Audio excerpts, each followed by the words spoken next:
Hello everyone, welcome to our YouTube channel keep it simple. आज के video में हम बात करेंगे रिन्यूएबल एनर्जी के बारे में कि भाई भारत का रिन्यूएबल एनर्जी का टारगेट क्या है, अभी तक की हमारी प्रोग्रेस कैसी चल रही है और आने वाले टाइम में क्या इंडिया अपना टारगेट पूरा कर पाएगा। और अगर इंडिया अपना टारगेट पूरा करता है तो कौन कौन सी कंपनीज इसमें अपना कंट्रीब्यूशन देंगी। तो इन सभी टॉपिक्स को हम इस वीडियो में डिटेल में डिस्कस करेंगे। और आगे बढ़ने से पहले अगर आपने अभी तक चैनल को सब्सक्राइब नहीं किया तो प्लीज सब्सक्राइब करके हमें मोटिवेट कीजिए। तो सबसे पहले अगर बात की जाए भारत की रिन्यूएबल एनर्जी की कमिटमेंट के बारे में, तो 2021 की जो यूनाइटेड नेशंस की क्लाइमेट चेंज कॉन्फ्रेंस हुई थी, जिसको कि कॉप 26 के नाम से भी जाना जाता है, ये ग्लासगो में हुई थी नवंबर 2021 में। इसमें हमारे जो प्राइम मिनिस्टर है नरेंद्र मोदी जी, वहां पे 5 प्रॉमिसेस किए थे। पहला प्रॉमिस था कि 2070 तक भारत एक नेट जीरो कार्बन कंट्री बन जाएगा। दूसरा प्रॉमिस था कि हम 2030 तक 500 गीगावाट एनर्जी रिन्यूएबल सोर्सेज से जनरेट करेंगे। और अगर अभी तक की इसकी कैपेसिटी देखी जाए, इंस्टॉल्ड कैपेसिटी, तो 157 गीगावाट है। तो यहां से लगभग हमें 3 गुना अपनी कैपेसिटी को बढ़ाना पड़ेगा 2030 तक। और तीसरा प्रॉमिस था कि जो भी हमारी एनर्जी की रिक्वायरमेंट होगी उसमें से 50% रिन्यूएबल एनर्जी से पूरी की जाएगी 2030 तक। इसके अलावा भारत 2030 तक जो कार्बन एमिशन है उसको 1 बिलियन टन से रिड्यूस करेगा। और पांचवा प्रॉमिस था कि जो कार्बन इंटेंसिटी है इकोनॉमी में, वो उसको 45% तक रिड्यूस किया जाएगा। और अब अगर बात की जाए कि भाई अभी तक की भारत की प्रोग्रेस कैसी है, तो 2015 का जो पेरिस क्लाइमेट समिट था उससे पहले मोदी एडमिनिस्ट्रेशन ने अपने लिए एक एम्बिशियस टारगेट रखा था कि हम 2022 तक 175 गीगावाट रिन्यूएबल कैपेसिटी से एनर्जी जनरेट करेंगे। हालांकि अभी हम उससे पीछे हैं, अभी हमारी जो कैपेसिटी है वो 157 गीगावाट के आसपास है, यानी कि 18 गीगावाट के आसपास हम शॉर्ट हैं। लेकिन फिर भी 2021 में देखा गया कि इस रिन्यूएबल सेक्टर में बहुत ज्यादा फोकस बढ़ा है। जो भारत के दो बड़े बिजनेस टाइकून्स हैं, मुकेश अंबानी जी और गौतम अदानी जी, इन्होंने प्रॉमिस किया है कि ये हजारों करोड़ रुपया रिन्यूएबल एनर्जी सेक्टर में इन्वेस्ट करेंगे। और अक्टूबर 2021 में जो अर्न्स्ट एंड यंग का renewable energy country attractive index आता है, उसमें भारत पांचवें से तीसरे स्थान पे आया। यूएस और चाइना के बाद अब भारत का नंबर है renewable energy country attractive index में। और जैसा कि अभी हमने बताया कि 18 गीगावाट से अभी भी हम शॉर्ट हैं, हमारा जो 175 गीगावाट का टारगेट था। लेकिन अगर हम 2015 से प्रोग्रेस देखें तो 80 गीगावाट हम जनरेट करते थे 2015 में, जहां से कि अब 2022 के शुरू में 157 गीगावाट रिन्यूएबल एनर्जी से जनरेट की जा रही है। हालांकि इसमें एक बहुत बड़ा बेनिफिट इंडियन गवर्नमेंट ने लिया था कि इन्होंने 2019 में जो हाइड्रो इलेक्ट्रिसिटी जनरेट होती है उसको भी रिन्यूएबल में काउंट करने लग गए थे। और अब लगभग 46 गीगावाट नवंबर तक हाइड्रो से जनरेट हो रही है। तो इससे काफी ज्यादा हेल्प हुई हमें अपना टारगेट अचीव करने में या उसकी तरफ बढ़ने में। और अगर अभी ओवरऑल परसेंटेज देखी जाए तो जितनी भी अभी एनर्जी की नीड है उसमें से 39.1% रिन्यूएबल, जिसमें कि न्यूक्लियर को भी अगर हम ऐड कर दें, तो उससे जनरेट की जाती है। और बाकी का जो 60% के आसपास है वो अभी भी फॉसिल फ्यूल, मोस्टली कोल से जनरेट किया जाता है। और अगर गवर्नमेंट का डेटा की बात को देखा जाए तो अप्रैल 2015 से जो अब हमारी रिन्यूएबल एनर्जी कैपेसिटी है वो ऑलमोस्ट डबल हो गई है। जैसे मैंने डिस्कस किया कि 80 गीगावाट होती थी, जहां से अब 157 गीगावाट हो गई है। और इसमें जो मेजर कंट्रीब्यूशन है वो सोलर पावर प्रोडक्शन एबिलिटी का है, जो कि 2015 से 13 टाइम्स बढ़ी है।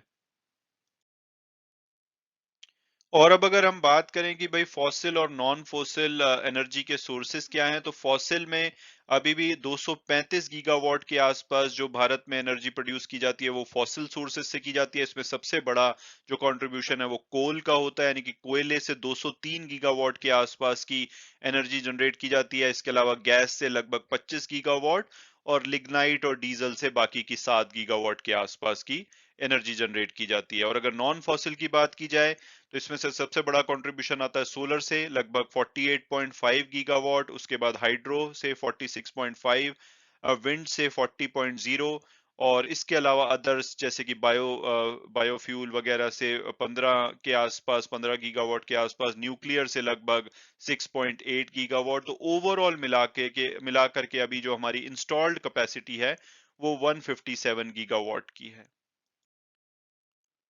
और अब अगर बात की जाए कि भाई भारत की कौन सी कंपनीज इस टारगेट को अचीव करने में हेल्प करने वाली हैं, तो इसमें सबसे आगे रहने वाले हैं रिलायंस इंडस्ट्रीज के मुकेश अंबानी और अदानी ग्रुप के गौतम अदानी। दोनों ने ही बोला है कि वो बहुत बड़ी इन्वेस्टमेंट करेंगे आने वाले साल में पूरी की पूरी रिन्यूएबल चेन में। और इसमें वो सोलर पैनल बनाएंगे, बैटरीज बनाएंगे, ग्रीन हाइड्रोजन को डेवलप करेंगे। तो अगर मुकेश अंबानी जी की बात की जाए तो इन्होंने 60,000 करोड़ की इन्वेस्टमेंट का प्लान बनाया है कि 4 गीगा फैक्ट्री सेटअप करेंगे जो कि मैन्युफैक्चर और इंटीग्रेट करेगी जो भी न्यू एनर्जी इकोसिस्टम के कंपोनेंट होते हैं, जैसे कि बैटरी हो गई, solar photovoltaic modules, fuel cells, electrolysers वगैरह। इसके अलावा 15,000 करोड़ इन्होंने वैल्यू चेन के क्रिएशन के लिए भी प्लान किया है कि आने वाले टाइम में इन्वेस्ट करेंगे।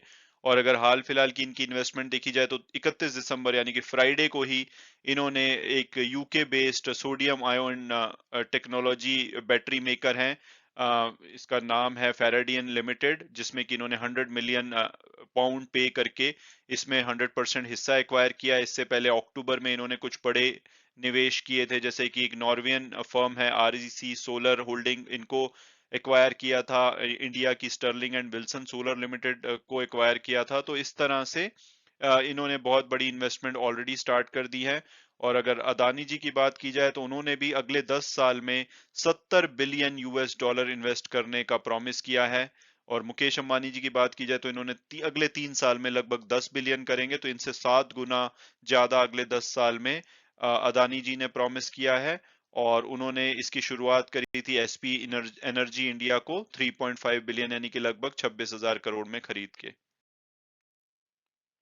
इसके अलावा अगर कुछ और कंपनीज की बात की जाए तो टाटा पावर कंपनी इसमें काफी बड़ा इन्वेस्ट करने वाली है। उनका टारगेट है कि वो सोलर और हाइब्रिड कैपेसिटी को 2025 तक 15 गीगावाट तक इंक्रीज करेंगे। इसके अलावा ये अपने आप को कार्बन न्यूट्रल बनाएंगे 2050 तक। एनटीपीसी ने बोला है कि 2032 तक ये 60 गीगावाट रिन्यूएबल सोर्सेज से एनर्जी प्रोड्यूस करेंगे। ये एक इंडिया का लार्जेस्ट सोलर पार्क भी बिल्ड कर रहे हैं। गुजरात में 4,750 मेगावाट उसकी कैपेसिटी होगी। कोल इंडिया ने 100 मेगावाट सोलर पावर परचेज किया है गुजरात ऊर्जा विकास निगम लिमिटेड से। इसके अलावा लार्सन एंड टूब्रो ने रिन्यू पावर के साथ पार्टनरशिप करी है ताकि ये डेवलप कर सके, ओन, एग्जीक्यूट और ऑपरेट कर सके ग्रीन हाइड्रोजन प्रोजेक्ट को, क्योंकि ये देख रहे हैं कि इस सेक्टर में 2 बिलियन तक के बिजनेस की अपॉर्चुनिटी है, 2 बिलियन यूएस डॉलर की। इसके अलावा जेएसडब्ल्यू एनर्जी की बात की जाए तो उन्होंने भी अपनी कंपनी को रीऑर्गेनाइज करा है, रिन्यूएबल और नॉन रिन्यूएबल यानी कि थर्मल बिजनेसेस को सेपरेटली रीऑर्गेनाइज किया है ताकि ये फोकस कर पाए अपने क्लीन एनर्जी पोर्टफोलियो पे। तो ये कुछ और कंपनीज हैं जो कि आने वाले टाइम में एक बड़ा कंट्रीब्यूशन करने वाली हैं भारत को अगर अपना टारगेट मीट करना है। इसमें से बहुत सारे टॉपिक्स पे मैंने वीडियो अपने चैनल पे बनाए हैं, अगर आप डिटेल में समझना चाहते हैं तो आप उन्हें देख सकते हैं। और अब अगर बात की जाए डाउन साइड की, यानी कि हम ओवरऑल जो कार्बन एमिशन है उसको कम कैसे करने वाले हैं, तो उसमें इलेक्ट्रिक व्हीकल और बैटरी पे बहुत फोकस होने वाला है। टाटा मोटर्स की बात की जाए तो उन्होंने 1 बिलियन का निवेश लिया है टीपीजी राइज क्लाइमेट से और इनके जो को इन्वेस्टर हैं एडीक्यू से। और ये 1 बिलियन इन्वेस्ट करने वाले हैं अपने इलेक्ट्रिक व्हीकल सब्सिडरी में। इसके अलावा महिंद्रा एंड महिंद्रा की बात की जाए तो 12,000 करोड़ अगले 3 साल में खर्च करेंगे और ये कुछ कमर्शियल व्हीकल और पैसेंजर व्हीकल को लॉन्च करेंगे इलेक्ट्रिक सेगमेंट में। हुंडई मोटर ने 4,000 करोड़ की इन्वेस्टमेंट को प्लान किया है और आने वाले टाइम में 2028 तक ये लगभग 6 ऐसे इलेक्ट्रिक व्हीकल लॉन्च करेंगे।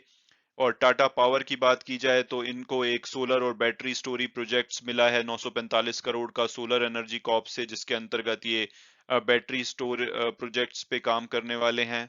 और इसके अलावा देखा जाए तो बैटरी केमिकल वगैरह की, क्योंकि ओवरऑल बैटरी की डिमांड बढ़ने वाली है, तो जो बैटरी केमिकल से रिलेटेड कंपनीज हैं उनको भी फायदा हो सकता है इसमें। गुजरात फ्लोरोकेमिकल एक बड़ा नाम हो सकता है। तो इस तरह से बहुत सारी भारत की कंपनीज हैं जो कि इसमें हेल्प करने वाली हैं। और अगर आप उनमें इन्वेस्ट करते हैं और भारत में जैसे कि एज पर प्लान अगर हम प्रोग्रेस करते हैं तो इन कंपनीज में इन्वेस्ट करके हम एज एन इन्वेस्टर भी फायदा उठा सकते हैं। और वीडियो क्लोज करने से पहले मैं एक बार और मेंशन करूंगा कि रिन्यूएबल एनर्जी एक ऐसा सेक्टर है जो कि आने वाले 10 साल में बहुत ज्यादा फोकस में रह सकता है, क्योंकि अगर भारत को अपना जो टारगेट है वो मीट करना है और जिसके लिए कि गवर्नमेंट बहुत सीरियस लग रही है, दुनिया भर में इसकी बातें की जा रही हैं, तो इस पे फोकस रहने वाला। तो जिन जिन कंपनीज के बारे में हमने डिस्कस किया या और भी कोई कंपनी जो रिन्यूएबल एनर्जी पे फोकस करने वाली है, वो आपके रडार पे होनी चाहिए और राइट अपॉर्चुनिटी देख करके आप इन्वेस्ट कर सकते हैं उसमें, क्योंकि आने वाले टाइम में उनकी ग्रोथ बहुत ही अच्छी हो सकती है। और मुझे लगता है कि जैसे कि गवर्नमेंट सीरियस है और ओवरऑल अगर हम जो गवर्नमेंट की कमिटमेंट को माने, तो जितनी भी एडिशनल एनर्जी की रिक्वायरमेंट आने वाली है अगले 10 साल में भारत में, वो सिर्फ रिन्यूएबल एनर्जी से ही पूरी होगी। और उसके बाद भी हम अपनी कमिटमेंट पूरी नहीं कर पाएंगे, तो यानी कि जो एग्जिस्टिंग कैपेसिटी है वो भी रिप्लेस की जाएगी और ग्रोथ तो डेफिनेटली रिन्यूएबल एनर्जी से ही मीट की जाएगी। तो इसके लिए जो जो कंपनीज रिन्यूएबल एनर्जी में है वो डेफिनेटली आप अपने रडार में रखिए। Thanks so much for watching the video and God bless you all.